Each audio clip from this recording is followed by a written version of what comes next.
ಇವತ್ತು 11 ದಿನ ಕಳೆದು 12ನೇ ದಿನಕ್ಕೆ ಕಾಲಿಟ್ಟಿದೆ. ಕಾರ್ಯಾಚರಣೆ ಭರದಿಂದ ಸಾಗ್ತಾ ಇದೆ. ಈಗ ನಮ್ಮೊಂದಿಗೆ ಇದೇ ವಿಚಾರವಾಗಿ ಮಾತನಾಡೋದಕ್ಕೆ ಕೇರಳ ರಾಜ್ಯದ ಮಂಜೇಶ್ವರ ವಿಧಾನಸಭಾ ಕ್ಷೇತ್ರದ ಶಾಸಕರಾಗಿರುವಂತಹ ಅಶ್ರಫ್ ಅವರಿದ್ದಾರೆ. ಅವ್ರನ್ನ ಮಾತಾಡ್ತಾ ಹೋಗ್ತೀನಿ. ಅಶ್ರಫ್ ಅವರೇ, ಹೋಪ್ಸ್ ಇದೆಯಾ? ನಿಜಕ್ಕೂ ಇದೆ. ಯಾಕೆಂತ ಹೇಳಿದರೆ ಪ್ರತಿಯೊಂದು ದಿನ ಯಾವುದಾದ್ರೊಂದು ರೀತಿಯಲ್ಲಿ ನಾವು ಟ್ರಕ್ಕಿನ ಕಡೆಗೆ ಹೋಗ್ತಾ ಇದ್ದೇವೆ. ಅರ್ಜುನ್ ಮಲಗಿರುವ ಒಂದು ಟ್ರಕ್ ಕಾಣೆಯಾಗಿದೆ ಎಂಬುದು ನಮ್ಮ ವಿಷಯವಾಗಿತ್ತು. ಆರಂಭದ ದಿನಗಳಲ್ಲಿ ಟ್ರಕ್ಕನ್ನು ಹುಡುಕಲಿಕ್ಕೆ ನಮಗೆ ಸಾಧ್ಯವಾಗಲಿಲ್ಲ. ಇಂದ್ರಬಾಲನ್ರವರ ನೇತೃತ್ವದಲ್ಲಿರುವ ಮೇಜರ್ ಜನರಲ್ ಅವರ ಒಂದು ತಂಡ ಪರಿಶೋಧನೆ ಮಾಡಿ ಕಾಂಟ್ಯಾಕ್ಟ್ ಪಾಯಿಂಟ್ 1, 2, 3 ನಿನ್ನೆ 4 ಅಲ್ಲಿ ಅದನ್ನು ಅಳತೆ ಕೂಡ ಮಾಡಿದ್ದಾರೆ. 7.5 ಮೀಟರ್ ಇದೆ. ಟ್ರಕ್ ಇರೋದು 10 ಮೀಟರ್. ಅವ್ರು ಹೇಳ್ತಾ ಇದ್ದಾರೆ ಅದು 100ಕ್ಕೆ 100% ಅದು ಟ್ರಕ್ ಆಗಿರ್ಬೋದು. ಆದರೆ ಒಂದು ಪ್ರಶ್ನೆ ಏನಂತ ಕೇಳಿದರೆ ಅರ್ಜುನ್ರವರು ಒಳಗಡೆ ಇದೆಯೋ ಇಲ್ವ ಅಂತ ಈ ತನಕ ಯಾರಿಗೂ ಗೊತ್ತಾಗಲಿಲ್ಲ.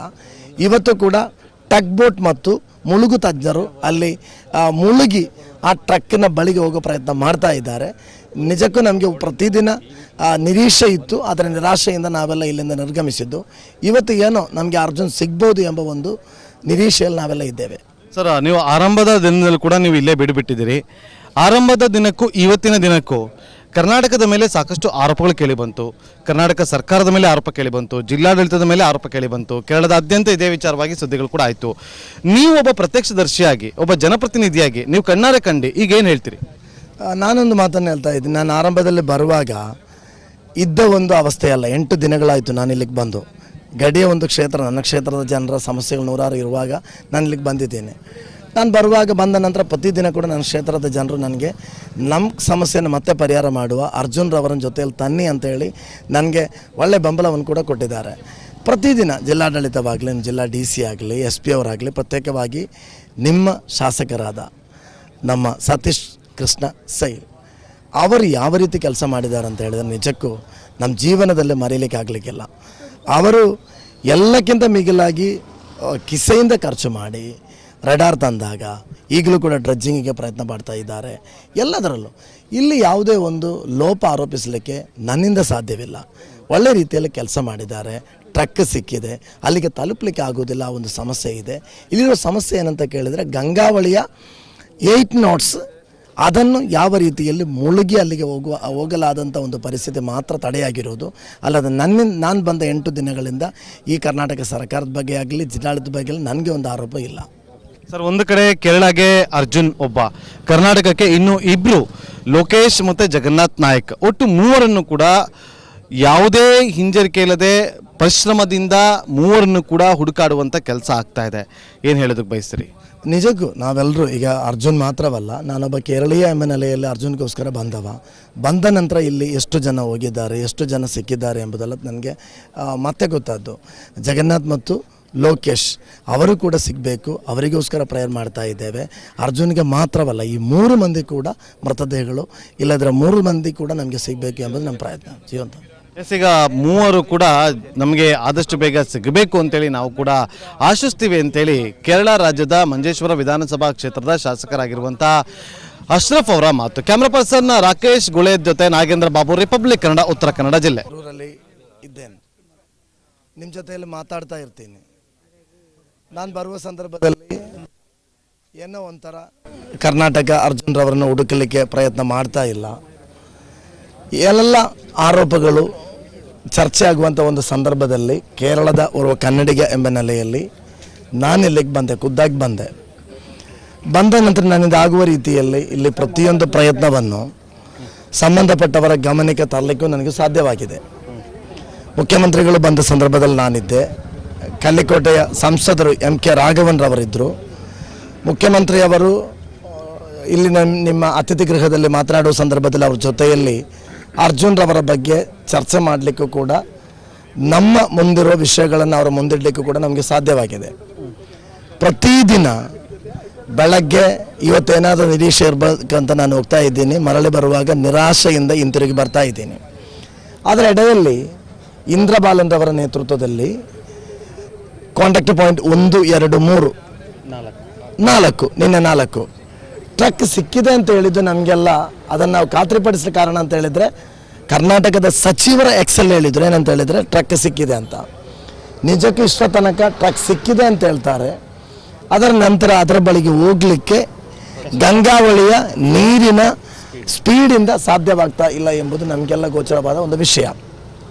ನೇವಿಯವರಿದ್ದಾರೆ, ಸೈನಿಕ ತಂಡ ಇದ್ದಾರೆ, SDRF ಇದ್ದಾರೆ, NDRF ಇದ್ದಾರೆ, ಎಲ್ಲರೂ ಕೆಲಸ ಮಾಡ್ತಾ ಇದ್ದಾರೆ. ಟ್ರಕ್ ನಂತರ ಕಳೆದ 2 ದಿನಗಳಲ್ಲಿ ನಾವೆಲ್ಲ ಕೇರಳೀಯರು ಕಾಯ್ತಾ ಇರೋ ಅರ್ಜುನ್ ಮಾತ್ರವಲ್ಲ, ಜಗನ್ನಾಥ್ ಮತ್ತು ಲೋಕೇಶ್ ನಮ್ಮ ಕರ್ನಾಟಕದ ಇಬ್ಬರು ಈ ಪ್ರದೇಶದವರಿದ್ದಾರೆ. ಆದರೆ ಒಂದಂತ ಹೇಳ್ತಾ ಇದ್ದೀನಿ, ಇವತ್ತು ಕೇರಳದ 2 ಮಂತ್ರಿಗಳು ಬಂದಿದ್ದಾರೆ.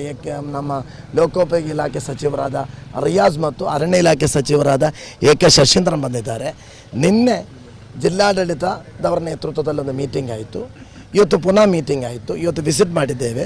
ಈಗೊಂದು ಟಗ್ ಬೋಟ್ ಮತ್ತು ಉಡುಪಿ ಮಲ್ಪೆಯ ಅನುಭವಸ್ಥರಾದ ಮತ್ಸ್ಯ ಕಾರ್ಮಿಕರು ಅವರಿಂದ ಮುಳುಗಿ ಈ ಒಂದು ಬೋಟಿನ ಹತ್ರ ಹೋಗುವಂಥ ಒಂದು ಪ್ರಯತ್ನವನ್ನು ಮಾಡ್ತಾ ಇದ್ದಾರೆ, ಮುಳುಗು ತಜ್ಞರು. ಆವಾಗಲೂ ಒಂದು ಪ್ರಶ್ನೆ ಇದೆ, ಏನಂತ ಹೇಳಿದರೆ ಅರ್ಜುನ್ ಅದರೊಳಗಡೆ ಇದ್ದಾರೋ ಅಂತ ಕೇಳಿದರೆ ಲಿಖಿತವಾಗಿ ಯಾರಿಗೂ ಕೂಡ ಇದ್ದಾರೆ ಅಂತ ಹೇಳಲಿಕ್ಕೆ ಇಷ್ಟೋ ತನಕ ಸಾಧ್ಯವಾಗಲಿಲ್ಲ.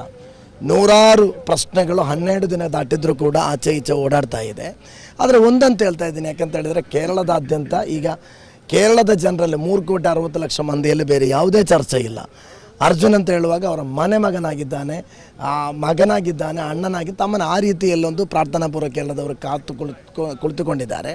ನಿಮಗೂ ಕನ್ನಡ ಮಾಧ್ಯಮ ಮಿತ್ರರಿಗೆ ತುಂಬ ಈ ಸಂದರ್ಭದಲ್ಲಿ ನಾನು ಕೃತಜ್ಞತೆ ಹೇಳ್ತಾ ಇದ್ದೀನಿ. ಯಾಕಂತ ಹೇಳಿದರೆ ರಭಸದ ಮಳೆ ಈ ಒಂದು ಸಂದರ್ಭದಲ್ಲಿ ನೀವೆಲ್ಲ ಮಾಡಿದ ನಿಮ್ಮ ಒಂದು ಶ್ಲಾಘನೀಯ ಕೆಲಸವನ್ನು ಕೂಡ ಬಹಳ ನಾನು ಹೃದಯದ ಅಂತರದಿಂದ ಅಭಿನಂದಿಸ್ತಾ ಇದ್ದೇನೆ. ಈಗ ಇವತ್ತು ಈ ಟಗ್ ಬೋಟ್ ಮತ್ತು ಈ ಮುಳುಗು ತಜ್ಞರ ಮುಳುಗುವಿಕೆಯಿಂದ ಏನಾದರೂ ಒಂದು ಫಲಿತಾಂಶ ಬರ್ಬೋದು ಎಂಬ ಒಂದು ನಿರೀಕ್ಷೆ ಇಟ್ಕೊಂಡಿದ್ದೇವೆ.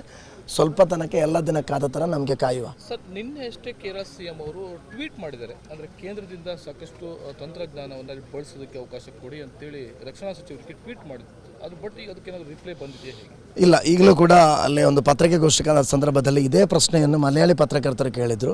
ಅವರಿಗೆ ಯಾವುದೇ ರಿಪ್ಲೈ ಸಿಗಲಿಲ್ಲ. ಯಾಕಂತ ಹೇಳಿದರೆ ಈ ನೇವಿ ಅವರಿಗೆ ಮುಳುಗಲಿಕ್ಕೆ ಆಗ್ತಾ ಇಲ್ಲ ಅಂತ ಹೇಳುವಾಗ ನಮ್ಮ ದೇಶದಲ್ಲಿ ಬೇರೆ ಯಾವುದಾದ್ರೂ ಪ್ರಾಂತ್ಯದಲ್ಲಿರುವ ನೇವಿ ತಂಡದವರಿಗೆ ಮುಳುಗು ತಜ್ಞರಿದ್ದರೆ ಅವರನ್ನು ಕರ್ಕೊಂಡು ಬರಲಿಕ್ಕೆ ಪ್ರಯತ್ನವನ್ನು ನಮ್ಮ ಪ್ರಧಾನಮಂತ್ರಿಗಳಿಗೂ ರಕ್ಷಣಾ ಸಚಿವರಿಗೂ ನಮ್ಮ ಕೇರಳದ ಮುಖ್ಯಮಂತ್ರಿಗಳು ಬರೆದಿದ್ದಾರೆ.